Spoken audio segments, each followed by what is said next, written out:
அஸ்ஸலாமு அலைக்கும். வலைக்கும் சலாம் வரஹ்மத்துல்லாஹி. ரம்ஜான் பற்றி உங்களோட கருத்து என்ன? முதல்ல உங்களுடைய சேனலுக்கு எங்களுடைய ஜமாத்தின் சார்பாக நன்றியினை தெரிவித்துக்கிறோம், பாராட்டுகளை தெரிவித்துக் கொள்கிறோம். ரம்ஜான் என்பது முஸ்லிம்களின் மிக முக்கியமான ஒரு 5 கடமைகள். அதில் முதலாவது லா இலாஹா இல்லல்லாஹ் என்று சொல்ல கலிமா, இரண்டாவது தொழுகை, மூன்றாவது ரமலான் நோன்பு வைப்பது, நான்காவது ஜகாத், ஐந்தாவது ஹஜ். இதுல ரம்லான் நோன்பு என்பது ஏழைகளை பசியை உணர்வதற்காக நாங்கள் தியாகம் இருந்து நோன்பு நோற்பது தான் எங்களுடைய இந்த ரம்லானுடைய நோன்பு.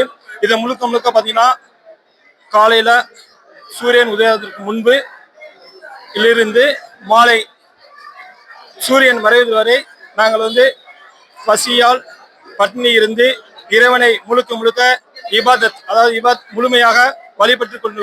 ஈது முபாரக், ஈது பெருநாள் நல்வாழ்த்துக்கள். அனைவருக்கும், இஸ்லாமிய சகோதர சகோதரிகள் நண்பர்கள் அனைவருக்கும் இனிய ரமலான் வாழ்த்துக்கள். ஈத் முபாரக்.